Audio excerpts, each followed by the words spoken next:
Hello friends, it's Tuesday, October 10th. Welcome to CNN 10, the best 10 minutes in news. I'm Coy Wire. Thank you for spending part of your day with us. Today on the show, we're going to take you back to Israel and Gaza, where the world watches as fighting between Israeli Defense Forces and Hamas militants continues. This level of fighting has not been seen in Israel since the nation's founding in 1948.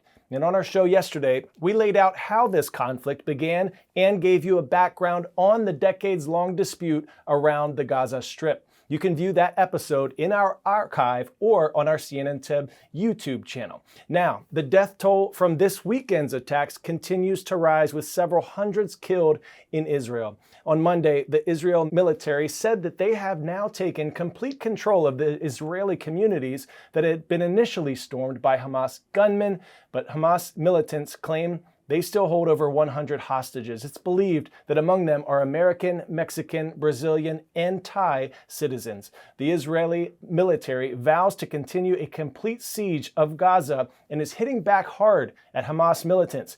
Israeli Defense Forces say that they've destroyed hundreds of Hamas targets there. The Palestinian Ministry of Health says that those strikes have killed hundreds of people and say dozens of children are included in that death toll. Meanwhile, Gaza militants continue an air assault on Israel, firing a barrage of rockets at Israeli cities. The Israeli people have long had a system called the Iron Dome for protection. It detects those rocket attacks and attempts to destroy them mid-air. CNN's Nick Robertson is on the ground in Israel with more on how that defense system works, and a reminder that this is a fast-evolving situation, and you can stay up to date at CNN.com for the latest. The only thing that we're aware of that can compromise the Iron Dome is a lack of ammunition, and there's no indication that it has a lack of ammunition at the moment. Generally, the stocks are high in anticipation of events like this. The United States supplies more ammunition as required for Israel. I think it goes without saying at the moment that those flows of ammunition will be ready, will be coming. That's the commitment we heard from President Biden. The way the system works, it works across the country. The Iron Domes, wherever they are on the ground, like the one we saw firing out there, are interlocked with other Iron Dome firing systems throughout the country. When missiles are fired from Gaza, the system detects where the missiles are precisely coming from and where they're calculated to be going. And the nearest and best available Iron Dome system fires off to intercept those Hamas rockets as they come into Israeli territory. That's what we're witnessing right now. This is the defensive missile system taking off. The sirens were going off around here, and I can see black smoke rising just to the left of the Iron Dome. That's new black smoke. Black smoke often indicates an impact. We don't know that right now, but we have seen at least several dozen of these interceptor rockets, the Iron Dome, taking off here. The sirens have gone off. I'm looking down the highway. The traffic stopped here. Everyone is getting out of their vehicles to find a safe space to hide. And you're hearing the booms there of the intercepts that are happening. All right, next up, we move to news about the upcoming annular solar eclipse. It's a major celestial moment set to occur on Saturday, October 14th.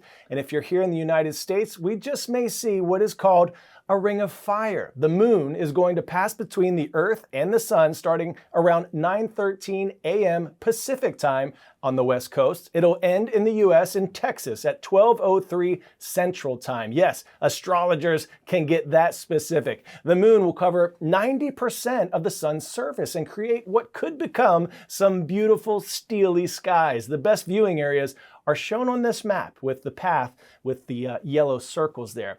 If you can't catch that, if it's cloudy or you're busy, mark April 8th on your calendars for what will be the total eclipse of our hearts. That's when we're expected to see the moon completely cover the sun in a total solar eclipse, with best viewing in the path with these blue circles here. And if you plan on watching that, the sun will still be super bright, enough to burn, so be sure to wear protective glasses. And if you missed that one, you're going to have to find yourself a calendar that goes all the way to the year 2046 to mark it, because that's when we'll next see a total eclipse of the sun in the contiguous U.S.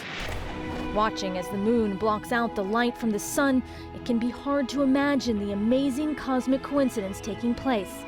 The sun's diameter is some 400 times larger than the moon's, but it's just the right distance away to appear the same size. For a couple of minutes, when the sun and moon are perfectly aligned, the moon completely covers the sun's disk. The sun's atmosphere, or corona, can be seen in the dim light along with stars and planets. This so-called totality only exists in a narrow band, where the moon's shadow falls on the Earth. Outside this zone, some observers can see a partial eclipse, where it looks like a chunk has been taken out of the sun. It's not a phenomenon that will last forever. The moon is slowly moving away from the Earth, and one day it will appear too small in the sky to cover the sun completely. If you are lucky enough to see this incredible spectacle, remember, never look directly at the sun, even with everyday sunglasses. You risk causing permanent damage to your eyes. 10-second trivia. Which of these nations would you find on the southern end of the Malay Peninsula? Bangladesh, Singapore, Cambodia, or Vietnam?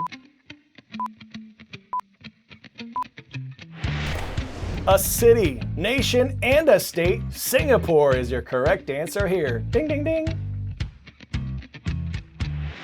Now, some of you may already be working hard to save up for the day that you can buy your very own car. Well, in Singapore, where we're going to take you next, that's going to cost you 104,000 Singapore dollars or 76,000 US dollars. And guess what? That fee doesn't even include the car. CNN's Christy Lou Stout explains the policy in one of the most expensive cities to live in the world.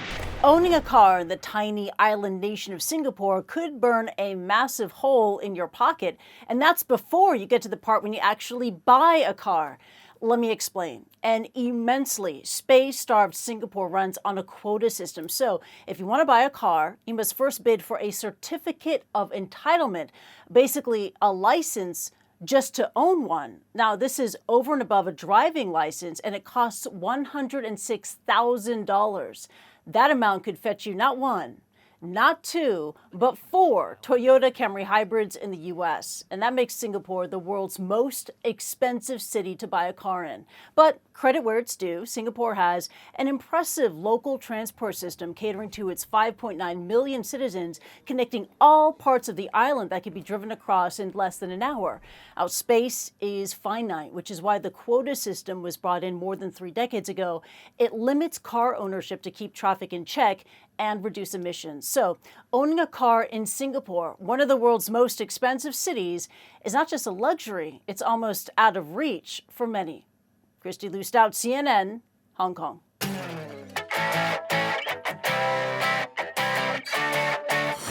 Today's story getting a 10 out of 10 is about a used football jersey, but not just any jersey. It was worn by arguably the greatest of all time, the GOAT, Tom Brady, with a record 7 Super Bowl titles to his name. That's more than any NFL franchise, by the way. Brady wore this jersey in his final game on January 16th earlier this year. That was right before Brady announced his retirement. Sotheby's and Wynn Hotel are auctioning this piece of NFL history, and they're expecting to bring $1.5 to $2.5 million. I wonder if there's any sweat still on that. Could you use like the genetics and clone the greatest of all time and then have another GOAT, or would that just be a bad idea?